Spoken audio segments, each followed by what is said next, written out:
Sister friends, welcome to another episode with Phebe. Today you will hear a final episode of her motherhood experience. So sit back and get ready. Welcome to the OBM Podcast. This is a platform where awareness, new perspectives, healing, and transparent conversations take place.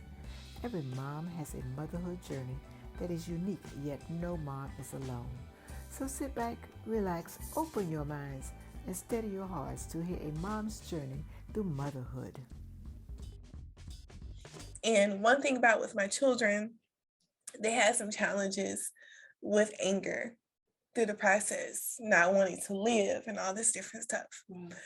And I was like, wow, you're actually expressing this. And the therapist is like, yeah, we need to watch out for these different things. And the why behind it was, I feel like I am not good enough. And I was like, really, why? This is something my daughter expressed. And she was like, because I don't want to live anymore, because I'm confused on rules over here, rules over there. I don't know how to, she didn't know how to juggle it. Yeah. My oldest son, my brain going so fast, I don't know how to juggle it. That's all it boiled down to. Didn't really have much challenges with my youngest one, besides his health challenges, but all he knew was separation. So as a mom, I had to instill the word of God, constantly pouring into the word of God into them so they can understand you have to literally speak life into yourself. So we started doing affirmations. You know, I am strong, I'm wise, I'm smart, different stuff, to whatever they were feeling weak in, I turned that around to make them stronger. And this, daily, it's like exercise. Yeah. You have to keep at it. And once you stop, it's hard to kind of get back into it. Yeah. And that's one thing that I try to do. Also making sure I tap into what they love. Because they're all different. It's 3 personalities. It's like, I love it. Have to make sure that they're feeling important and valued. Right. It's different when they go over to their father's house, because it's a total of 6 children. So sometimes you can get lost in the shuffle, because with 3, sometimes you can get lost in the shuffle. And trying to make sure that they feel like they're valued on their own way. Right. And yeah, that's pretty much Yes. stuff. Listen. Yeah. You have a very deep story. You have a lot that you went through. And what age range, if you don't mind sharing, what age range were you during all of this? Oh, yes. I had my first child. I got pregnant at 21. So 22 is when I actually birthed my first child. So because the pregnancies were back to back, you pretty much had all your kids by 25? Yes, for the most part. Yes. And married and divorced in that time period. Yeah. So 28. Yeah, I was about 27, 28 when I was divorced. So 2016, I'm 34 now. Yeah. So in your 20s, you dealt with, well, I would say even starting at 18, you were 18. Unfortunately raped, right? How do you feel as though that affected the way you raised your children?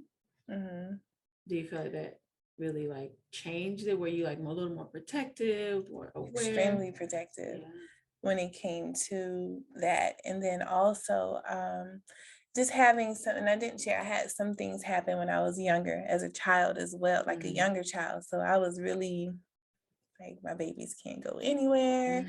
If you complain about anything hurting, did somebody touch you? I was just antsy about it. And I'm like, what's going on? Are you okay? And I'm very protective of my children, but also my parents were very protective, but it still happened. And we have to understand that, not saying, be loose, but at the same time, really focusing on the communication part.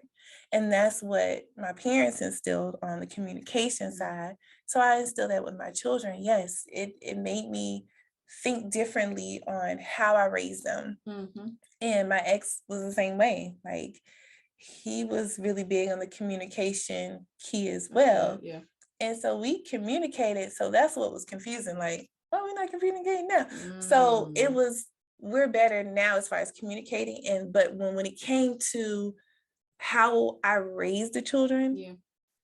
I was a young mom. I remember walking across, graduating with my undergraduate degree, wobbling, like pregnant, just wobbling across the stage. So yes, I was awesome. young. You finished. Oh yeah. You could have stopped, but you didn't. That's good. Yeah, it was challenging, but I was determined to, my degrees was like very important to me. So yeah. Okay. Did you end up sharing that with anybody? Like, did anything happen? With what part? The 18-year, when you were 18.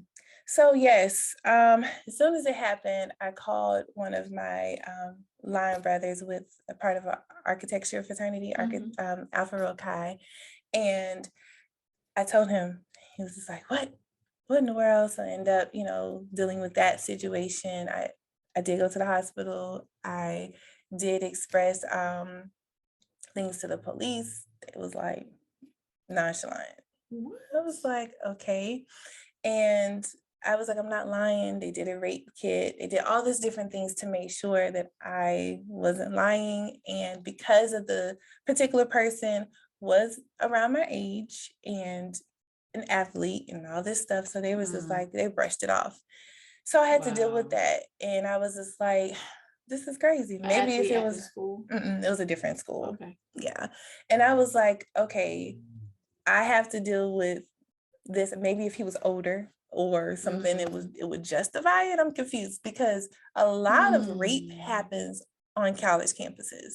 A lot of people don't realize that, but it happens just because someone might be joking. Now, I wasn't. It was totally a situation where the room shifted at a party and it went left. And I was just like, whoa. Okay.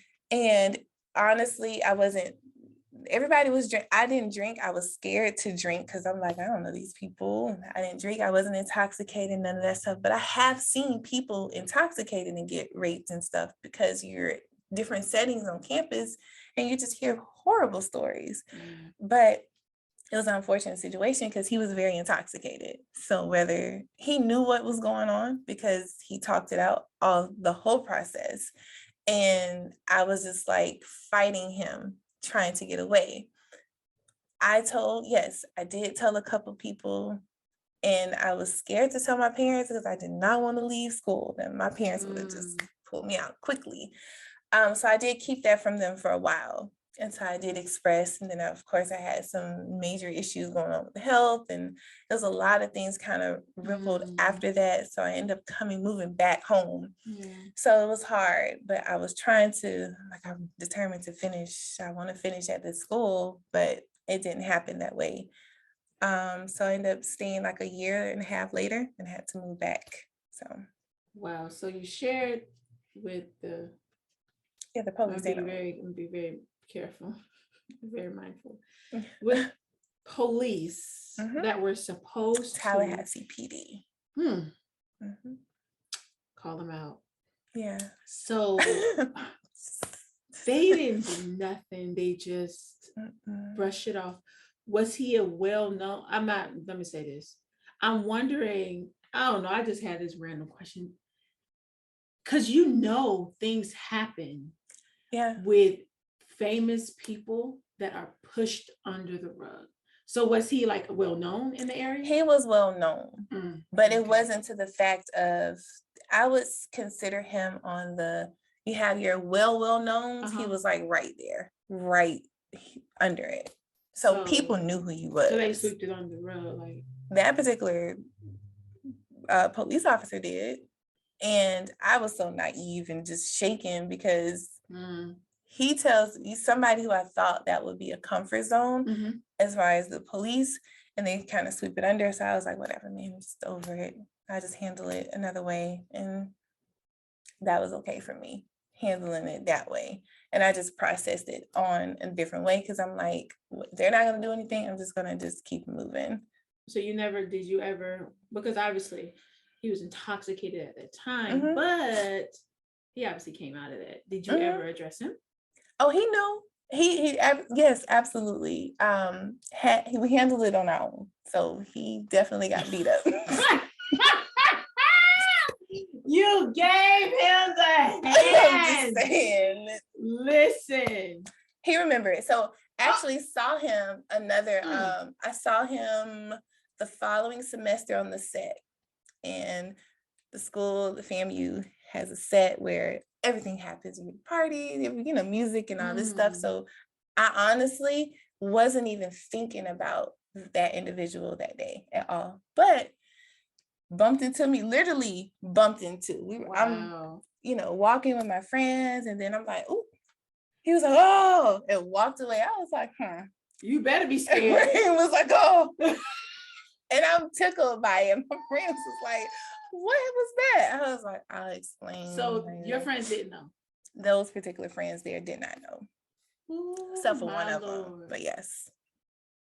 Got them good hands. We're going to move past that. I didn't do anything. I know. I can read between the lines. I didn't do absolutely nothing besides say, oh, okay. It's good enough. Because he's alive. That's great. It's a blessing. So many people would not be here. Like, yeah. I mean, and I could laugh about it now. I was just about to say that. There was a point of time, and my ex-husband can attest to this, where sexually you can't do certain things because it would trigger it. And the first time he was like, what is going on? Are you okay? He was like, oh. He was like, what? Oh my gosh. Real. And he helped me through that process of healing. I couldn't watch certain movies, especially with certain people like, oh, but she ain't fighting back. What you mean she couldn't fight him back? I hate when people say that. It's like, it's different. Yeah. And sometimes you just give in because you already know you can't really beat the person up, because whoever it is, a male or a female, if they're aggressive, that demon of aggression is over them. It's a demon. It's demonic when you're aggressive and trying to take something from someone, and you're determined that this is what you want. Just like you're hungry for success or hungry for something, you're tunnel vision. Well, you're tunnel vision that's the only way I can just wrap it around and understand why. Why. It's demonic. So he was aggressive. I tried my best to fight. Just whatever. Yeah. Get it over and that's what one thing that my ex did help me with that process was like, it's okay. We're going to get over this because I really like to do this thing right here. So we're going to get, oh my gosh. Right. Help you get through this. And it helped. It helped somebody to understand their process. It's like many days I'm like, man, really? And we joked about it for so long after I was healed from that process of, certain things and desires sexually. I just, for the longest, I'm like, I can't. I mean, and the whole aggression, the little quickies, no. I was like freaking out, and then it got better. So, and I feel like I have to share that because some women who's experienced something like that, they, it's okay. It's okay to just learn how to heal from it. And it gets better. It definitely does. The process, to allow yourself to go through that process. You have to. The therapist told me it's 5 different stages of healing and grief, because that's a grieving moment. Yeah. So 5 different phases of it, and you might be stuck in phase 3 for a long time. You might end up going to 5, then come back to 3. It's different phases through it, and it's okay. Yeah. And everybody heals differently. Time does not heal. It doesn't. God heals. And when God heals, he can heal. Sometimes it takes a few weeks. And when you're determined that, yes, I'm over something, or I process it all, okay, it's different levels of it. when people say time heals, it's like they're rushing the process. Oh, you should be good by now. It's been 5 years. It's been 3 years. It's just, oh, it's other fish out there to see. Or, oh, it's okay that you can't have a child. Or oh, come on. They're rushing the process. That's unfair. Yeah. You don't rush the process when you have surgery. They tell you to take your time. They tell you a time frame. You have 4 to 6 weeks or 8 weeks or whatever. But at the same time, if you know your body, know your body. And if you need more time, it's okay. Yeah. So if the doctors are telling you for an operation or for anything like that, why can't we do that emotionally? It's okay. So God heals the process. Now, I've had several operations. And I mean, my medical records are very thick. Based on what you shared with us today, and some of my surgeries I healed very quickly. Some of them it took a longer time, but through this process, I just know God is the key, and He's the one that does all the healing and all that process in His timing. According to, we have our people part and His part. So once we do our part, then of course everything will be a lot smoother. Yeah, there's definitely truth in that. I want to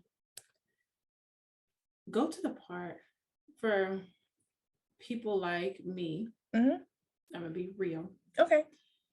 When it came to the first doctor that you had with your first son,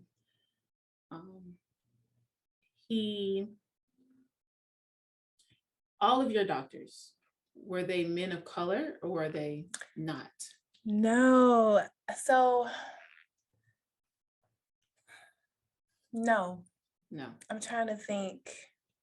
So you've never, and they were all men, no women? They were all, as far as with the gynecologist, they were all men. And I always wanted a woman. I was like, man, why can't I find a woman? And I had one at one point, but the only reason why I transitioned from her was because of the insurance. And really didn't vibe with her too well. She wasn't of color. Not to say that has anything, but it helps. When I was asking certain questions, it was like, what? It was just like confused. And I felt more comfortable with the response from the men because they were of a different ethnicity. So I kind of felt like, well, maybe that's close enough, but I couldn't find anybody who looked like me. So that's why I felt comfortable with the particular doctor, the first doctor, because he was of a different ethnicity. We kind of related in a way. And, he would have his little moments where he'll speak a different language and we're joking and, we'll come back and forth and converse in that way. So it was like, okay, comfortable. But it's truly a difference when you have somebody that looks like you and understands it. Now, fast forward, after all that stuff happened within the last several years, I did have a primary care doctor who looked like me and understood it. So she would do like some well woman checks and different things like that. And we could relate because with different treatments and stuff, she understands like, okay, they say this in the medical books, but this is what really helps us because we have different, and it really made it relatable. So it was a difference. And I feel like that would have been different of course it would have been different if I had a doctor that looked like me, as well as a female, to understand, because they don't know how it feels to have cramps. They don't know how it feels to bleed like that. They don't know. They Only by the books. Only by the books. And based off of case studies, because I get it after 100 or so patients with the same type of situation, they will say, well, yeah, you might feel this, and that off of what they have as far as with patients, but they don't know. So with our first doctor, he was supposed to, and I want to make sure I have clarity, because with your doctors, the last one that disrespectfully threw that paper at you, but I understood it too. However, there's still, you have to think about the trauma that you were about to enter into And he was with angry. that. And he was He angry. was And so you could angry. tell that he knows the history of that specific doctor. He was like, I'm tired. I'm like, tired of that. Yeah. Okay. Yeah. So with those two doctors, you said that the last doctor, Mr. Paper Thrower, said that your uterus, the top line said uterus was healthy. So help me understand, what was I know homeboy was supposed to pull your placenta out, which is common sense. I mean, I'm not a doctor, and we all know that. So he was supposed to pull that out, but he didn't. He left that, and he pulled your tumor, your fibroid tumor out, and he was supposed to tie your tubes. Did he do 2 out of 3? So he tied my tubes and he pulled out the tumor. Yes. So the last doctor, when it said your uterus was healthy, what made you, why did that make you emotional? Tell me. Because yes, I didn't want any more children at the time, but I feel like, why would you take something out of me if it was nothing wrong? Who are you talking about? The first doctor? Right, the first doctor. Why would he take a healthy uterus out when you told me my uterus was enlarged? Whoa. That's what I'm saying. He took your uterus out too? Yes. So the first doctor told me my uterus was enlarged and I had internal bleeding throughout my body. Right. And so around the uterus. So I had to have that surgery, and that was what was going to be removed. So I was like, oh, okay. So to read that and to say that it was nothing, it was healthy, you lied to me. That's why I was upset. Like, why couldn't you take it out? You understand? So you're telling me, okay, you're taking out, the healthy uterus was taken out. The placenta was removed. Why can't you just remove the placenta? And lie to me and say, hey, went in, everything looks great. Your uterus actually looks fine. Only thing I did was, took out some blood. Lie. I mean, that's what I told the second doctor. Why couldn't he lie? He was like, yeah, lie. And so talking to some attorneys, nobody wanted to take the case. They was like, it was very expensive. Plus there's a statute of after a certain amount of years. I found out 3 years later. So I'm already almost at that point, and then nobody wanted to take it because one particular attorney's office was like, conflict of interest. They're actually, we can't do it. So I was like, what?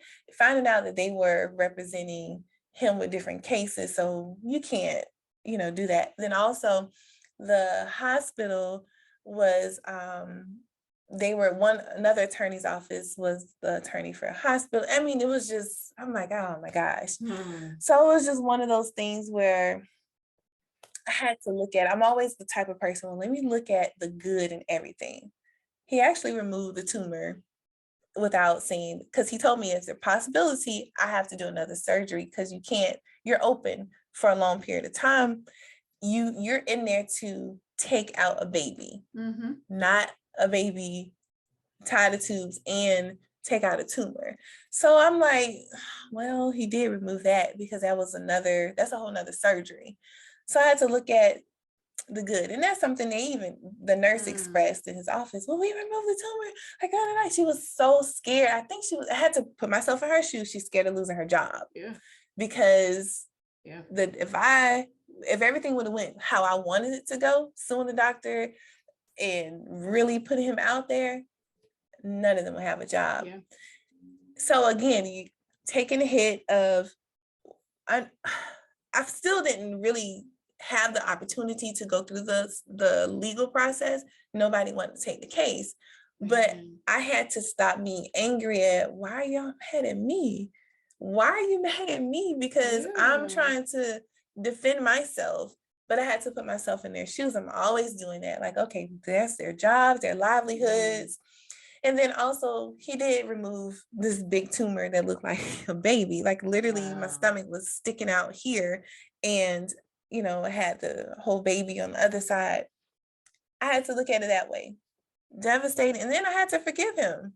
I literally, going back to the art of forgiveness, I had to forgive him for lying to me manipulating me and taking something from me. So at this point, I was taken of my uterus in 2014. The following year, then I had my breast removed. So it was a lot of like stripping. No, the husband, not having that. So literally 14, 15, and 16, 14, the uterus, 15, the breast, 16, the husband. So it was just like strip. And I had to process that and yet forgive.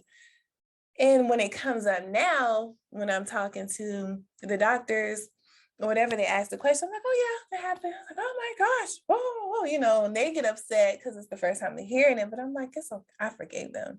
I forgave the doctor. He was like, what? And it's just, we have to in order to function, because having multiple sclerosis, stress, I can't. I have to learn how to process it because it flares up. If I have stress or if I have, overworked myself, it literally will let my body lock up. So I had to learn how to process. And Lord, you have to be Jehovah Shalom, my peace. Yeah. Because you have to show me and give me clarity on how to process peace.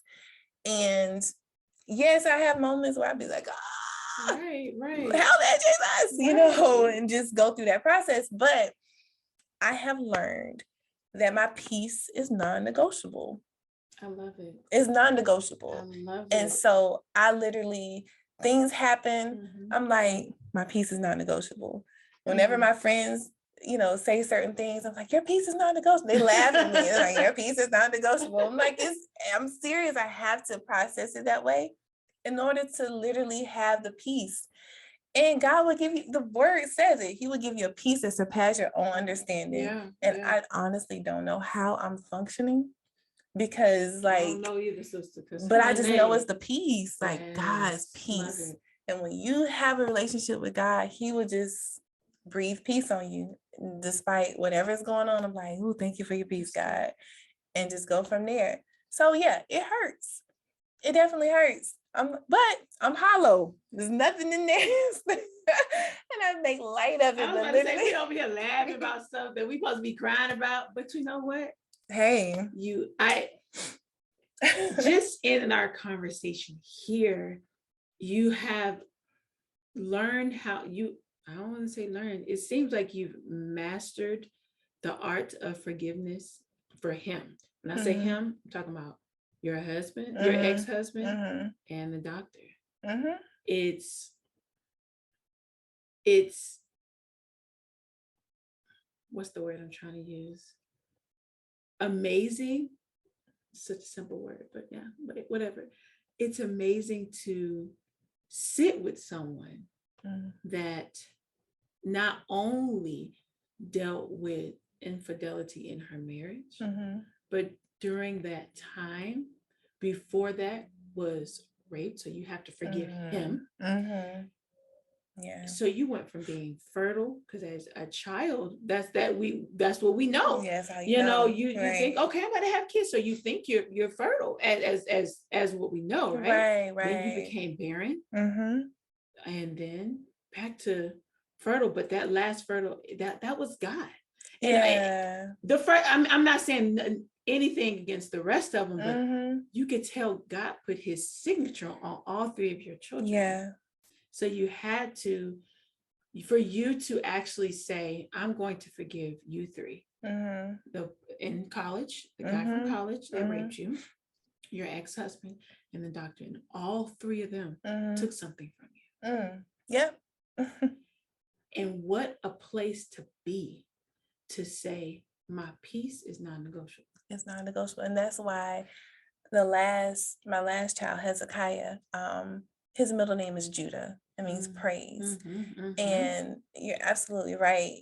He ended up coming through, like he broke through all the barriers of not having to come in. We tried so much. Wow. And he's definitely, we said praise. And I was very big on making sure I named them something with some meaning. And the strength comes from God is what their names mean. And all three of their names are just talking about God's strength. But definitely, I thought about that when I became pregnant with him. I was like, I literally was not trying, and I tried to prevent it. So you really Wow. showed me, God, you opened up my womb Yeah. and I'm not bearing anymore. And funny thing happened. I just thought about this. Went for a checkup. Had the pap smear.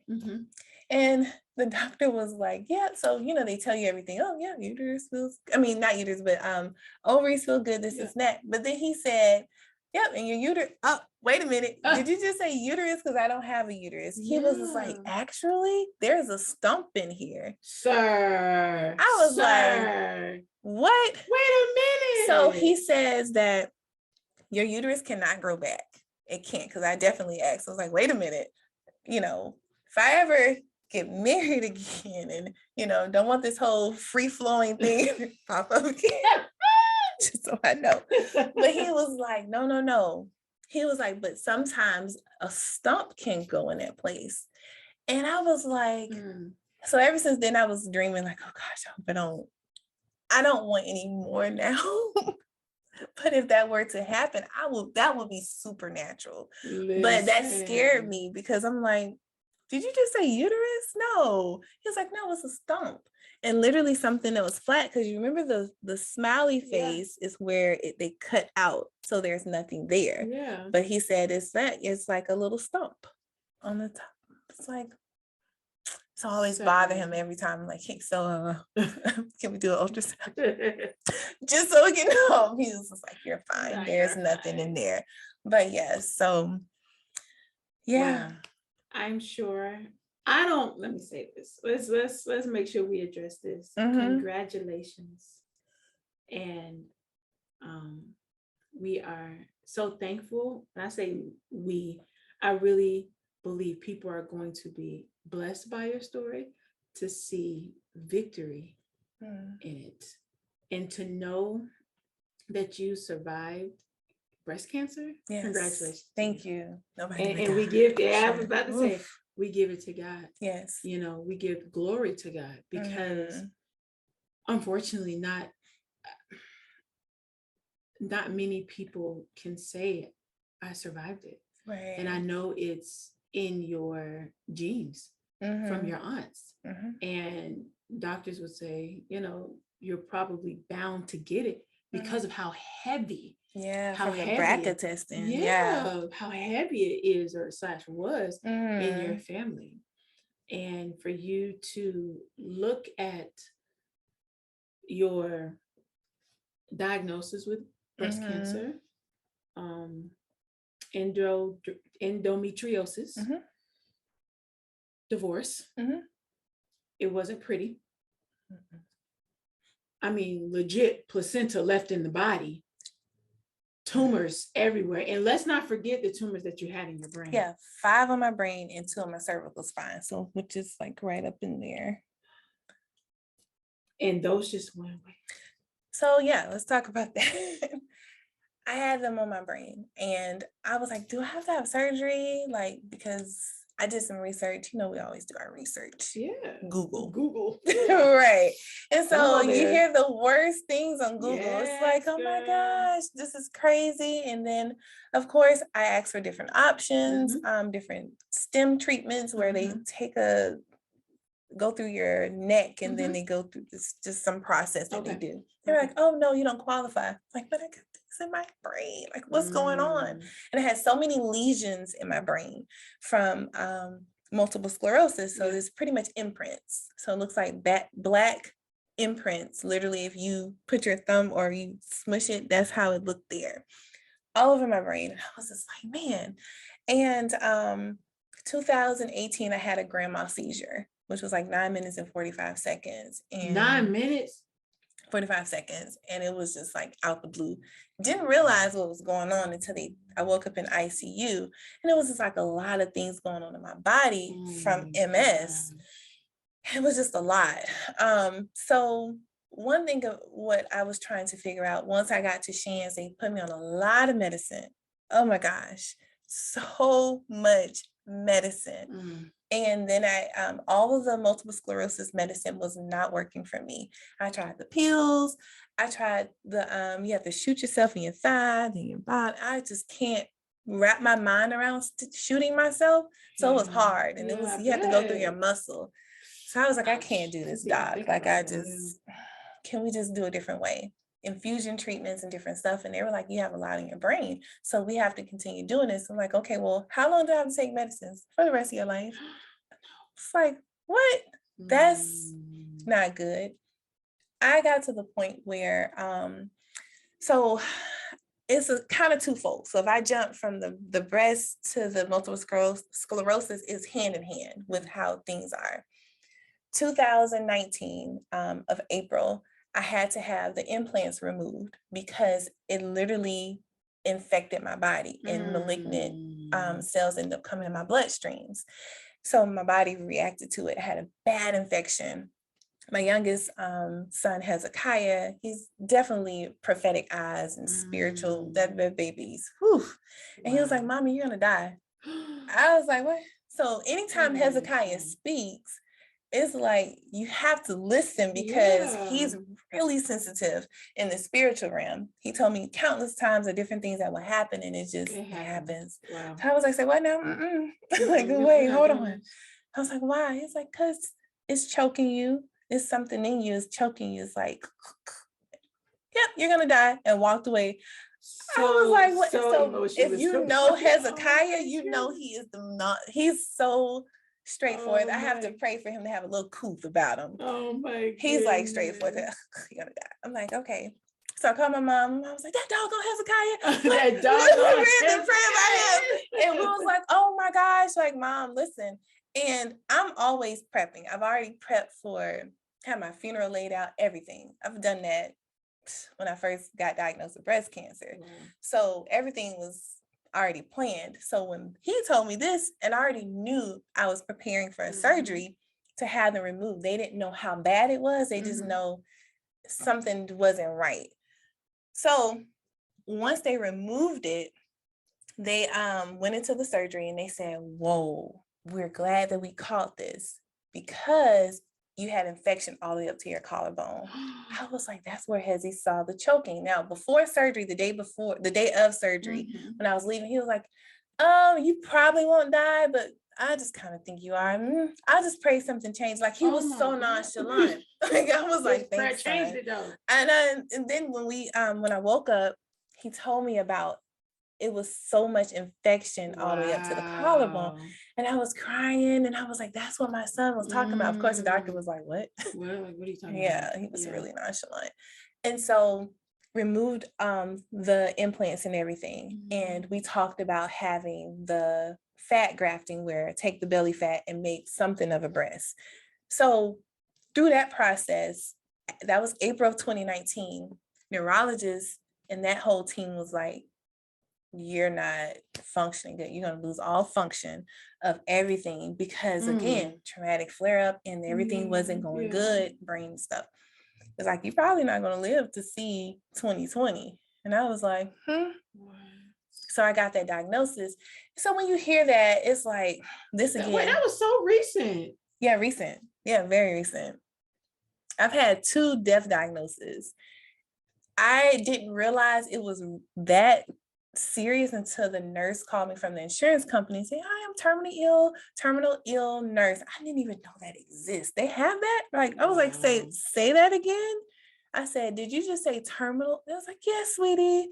So how are you feeling? Do you have sad moments? Yeah, now I do, because that's normal. Like, whenever you're in critical care, they ask you those questions.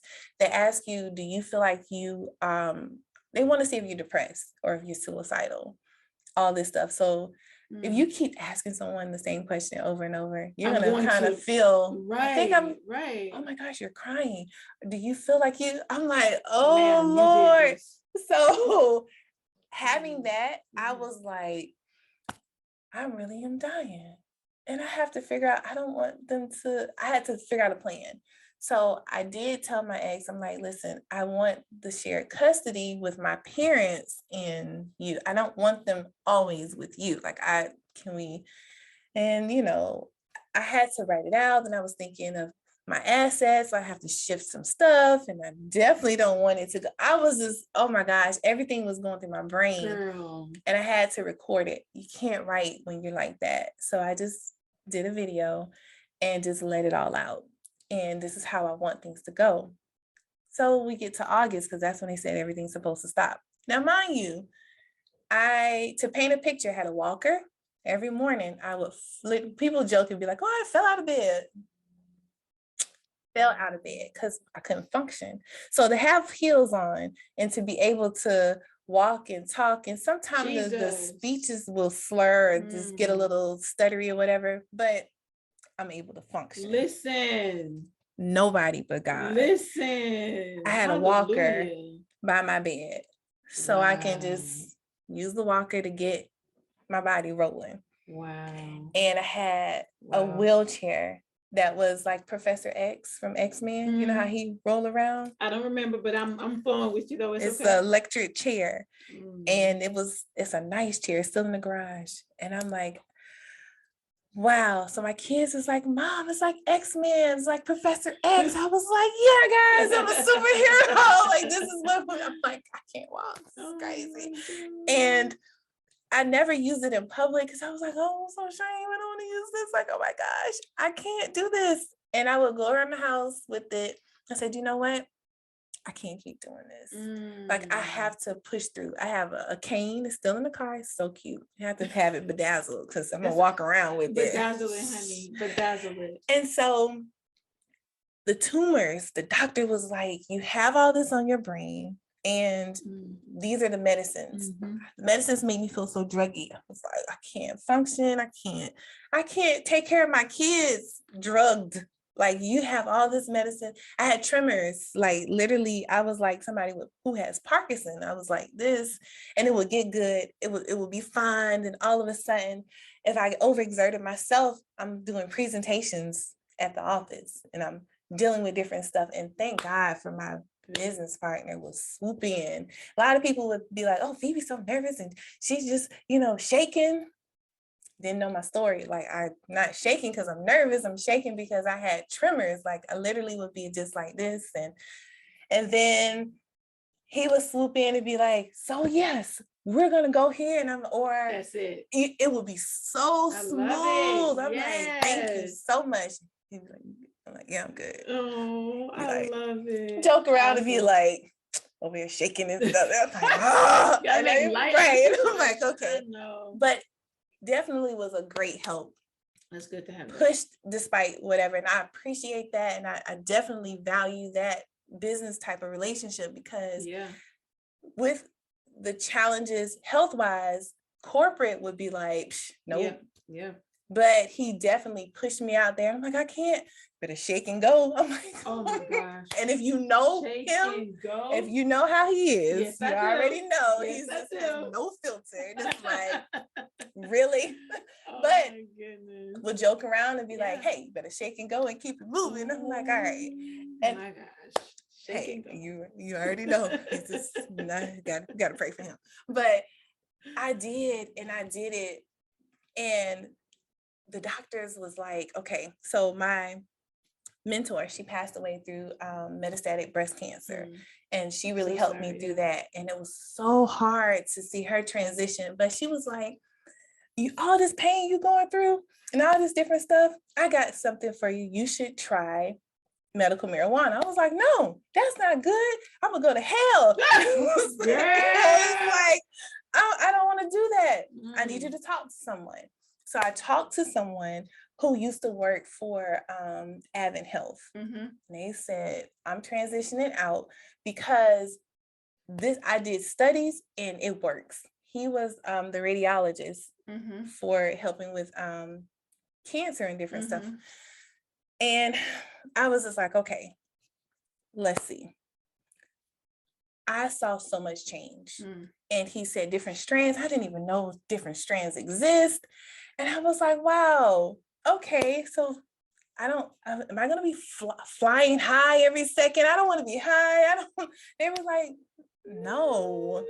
I was like, okay, so I tried it. And I mentioned it to Shan's. It was like, oh no, it's not medically proven that things will help, blah, blah, blah. Of course, they're going to push pills on you and different infusions.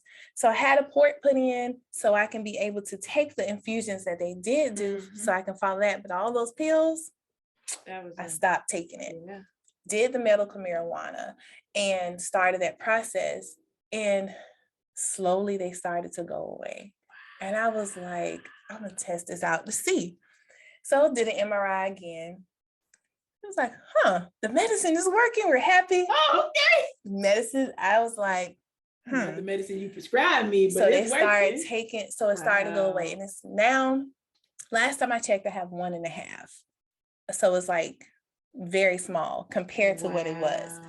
Yeah, my functioning is I don't have look, I'm not even shaking. I literally can feel the left side of my body. For years, I could not feel the left side of my body. Yeah. And that was hard because my children would come up to me and be like, mommy, mommy, mommy, mommy, unless they get in my face. I couldn't feel. Like it was very numb. You ever had your tooth numb, but it feels worse than that. I couldn't feel. And it was hard. I would burn myself, cut myself. I was like, oh, I cut myself. It was just like that. And I ended up telling, I switched neurologists. The doctors transitioned out at the hospital and she got a better opportunity. And I told her, and she was like, I'm happy. She was African. Yes. And she was like, well, you mentioned it to me. I couldn't say yes. I said, I know, but you come on from the motherland. This is what you do. And she was laughing. She was just like, well, being that I'm leaving, she winked at me. She was just like, I know it worked. I know. Yes. I was like, you could all this time. You could have told me. The whole time. No. And so my new neurologist, such a sweetheart. Awesome. And I told him, he's white, but he's so laid back. And one thing I did tell them, I said, listen, don't tell me you have bad news. Tell me you have something to pray about. And then you have a praise report. And that's how I operate. I was like, I'm going to run your office here when you come into the room. Yeah. Being that I have clients in the medical field, I know the census when the patients come in, you're literally working for the patient for the most part. Because if you don't have patients, then you don't have a business. So I told them, when you come into this room, you have something for me to praise about and something to me to pray about. Don't say you have bad news. Please don't. So for years, that's how they do it. That's how they were doing with me at the hospital. When I go there, and they were like, the only person that didn't do it was the breast surgeon.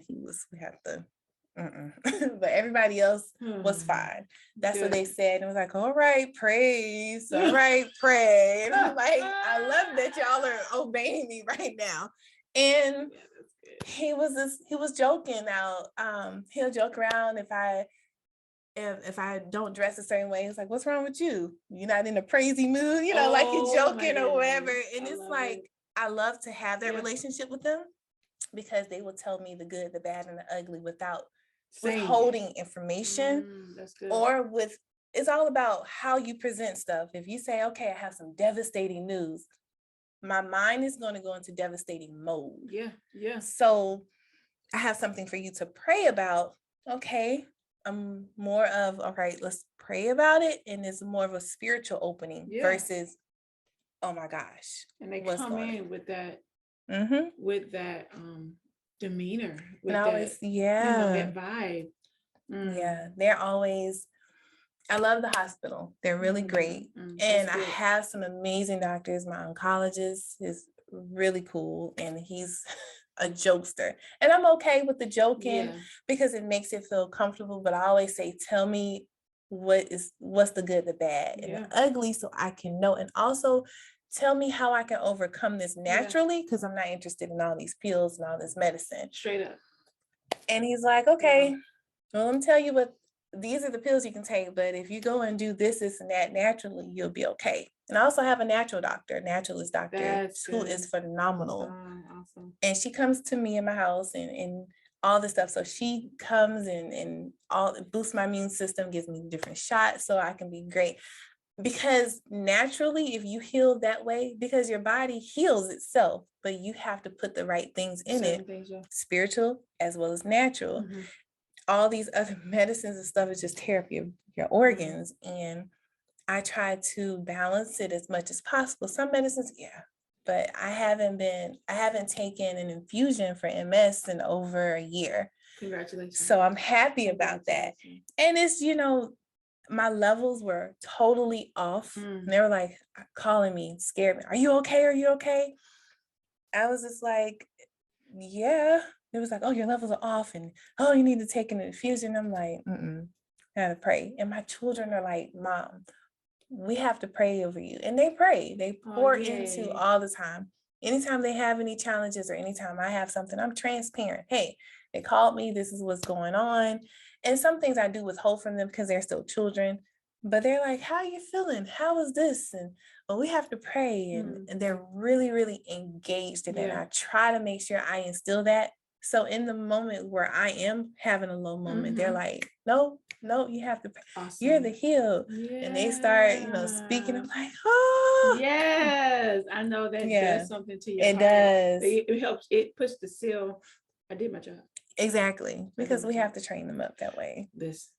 The way that they should go. So that when they get older, they won't depart from it. I love it. Listen, this story was deep, yet so empowering. Just to hear all the diagnoses, to hear 2 of them that were pretty much deadly diagnoses. Yeah. To survive breast cancer, to survive a marriage that ended because of infidelity, to survive not like literally, like you said, rolling out of the bed, and to see you like nobody. Listen, this is amazing. You are literally a walking billboard for God. My God. You are literally a walking miracle. You are what God said. You are definitely walking in the way that God wants you to walk. What I mean is forgiveness, confidence, and truth behind your declarations. What I mean by that is going into your doctor's office and saying, no.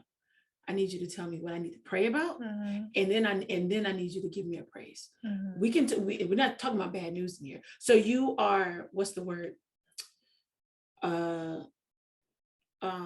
Have power in a place that they feel like they have power. I don't have nothing against doctors. Right. I have a problem with doctors that don't care. Absolutely. And that's concerning. And there's a lot that don't care. And it shows when they deal with people of color and people who are not. And it's evident. It's very evident. It's evident, especially to laugh and my placenta is still inside. I'm sorry, I just can't get over that one. And your placenta you're just joking with is left inside of you. So just to see this walking miracle here, walking billboard for God, and for you to say, you know what, it's not me, it's you, God, who did this, because I could be in my bed, rolling out of my bed still, but you allowed medical marijuana, not the first, but the first thing I did, I prayed. Yeah. And you brought that to God. You didn't say, I'm going to do it because somebody suggested it to me. You just said, hey, God, what do you think? And that is what was best for you. Right. And that's what I love, because I was that person. Oh no, honey, you go to hell if you, if you do that. But you know what?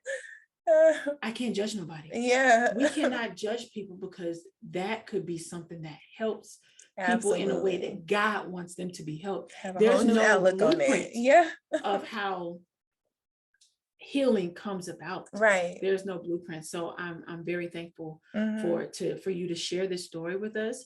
And last but not least, before I let you go, after sharing such a vulnerable story with us, thank you so much for being so open and willing. Oh, you're welcome. To me, with me, and to other viewers now, and listeners, excuse me. But let's end with this. If there's someone out there struggling with something similar, I mean, because there's a lot that people can relate to you on. Unfortunately, but in a, right, it's a bittersweet type of thing. Yes. But there's a lot that they can relate to you on, and with. And so if there's one thing you could share with them, what would that be? I would say change your focus. Change your focus and not make light of it, of course. But when I say change your focus is remind yourself of who you are and what God has for you in your life and your divine purpose. Some people might not know what that is. They might say, okay, I don't know my purpose. But when you change it and look at the good out of all of it, yes, that happened to me when I was 18. Looking at the good, I'm alive to see and be able to testify. I know people who died in the midst of, we hear horror stories about people getting raped and murdered. I'm alive. You are alive. And able to function with no disease, no sexually transmitted disease. People have that and they linger on with it based off of something like that. Also, I didn't get pregnant by, you know what I'm saying? Yes, even though I wasn't able to have children, but it's so much of I'm grateful for life with it. Yes, with my ex-husband, that was a hurtful thing, but I had to hold on to those memories, had beautiful memories with him, great moments. And then a lot of lessons that was learned from it. And we are cordial to this day. We have children that connects us. Now, if we didn't have children, might be a different story. We'll be able to talk to them. But at the same time, I have love for him because at one point I was in love with him. So when you're in love with somebody, you might not be in love with them anymore, but you have a love for them in a way that if something devastating happened to him, I'll be like, oh man. Now, if you would asked me this before, I probably would have been like, oh, but at the same time, it would have settled in and I would have been like, dang, that's hurtful. So changing my focus, health things that happen to me. Yes, it's hurtful, but at the end of the day, I'm alive to function through it. Change your focus. Life is 10% of what happens to you and 90% of how you react to it. So if you let that, you nurse and rehearse on the 10%, of course it's going to overtake you. But your peace is non-negotiable. Your peace is non-negotiable. So life is 10% of what happens to you and 90% of how you react to it. What are you doing with that 90%? I chose to thrive and live on and be able to function. I had to change my focus. And once I changed my focus, I'm able to be a better Phebe, a better mother to my children, a better friend, a better business owner. I mean, I handle operations, the VP of operations for one of the firms. How am I operate when I'm not operating effectively here? How can I minister before God's people as the minister of music and I'm broken and jacked up inside? I had to change my focus. And once I changed my focus and concentrated on the 90% of how I can do better, that 10% is little. That's minute. Yes, it happened, but at the same time, we're overcomers. And when you have the overcomer mindset and not just surviving and just trying to figure out and maintain, you're an overcomer. We are gods in disguise. If God is truly inside of us, we can do the supernatural. If he placed the same, when Jesus ascended to heaven, he said, you have the same power. If we have the same power, then that worketh within us. We can move mountains. And that was a mountain. Those were several mountains of challenges. Huge. But I focused on 90% and I changed my focus. So I just want to encourage others who are dealing with it, change your focus and know who you are and who you belong to. And you can do the supernatural because that's what we are. We are the child of God. We're little gods. feel you. We can do it. It's like I can tell my children, "You're superheroes. Go and come on!" It's the only way to make it relatable to my children. You're a little superhero. So what's your superpower? I can overcome anything. Okay, well then let's overcome it. That's what I would tell people. And what I love is that you're teaching them that mindset, knowing that if you don't have God, nothing matters. Can happen. Yeah. You're just, yeah. I love it. I love it. Listen, you have been amazing. Thank you. And I am extremely thankful for you to share everything that you have been through. I don't know that it's tough because I don't know. I haven't been through those situations. Right. You know, just to know that you said, I'm gonna go through this, but it only can be with God. You chose to forgive those three men, and now you are walking in peace, and your peace is non-negotiable. I love it. I love it. Phebe, thank you for coming on the show today. We appreciate it. We appreciate it. We appreciate it. Continue to empower other people because your story has to be heard, because God wants to get the glory out of that. Yes. So thank you again, girl. Thank you so much for having me. You're welcome. Thank you. Hey, sister friends, thanks for tuning in to another episode of the OBM Podcast. We look forward to you joining us next week to hear a story from a mom near you. Feel free to reach out to share your unique story as well. Take care, God bless, and stay encouraged.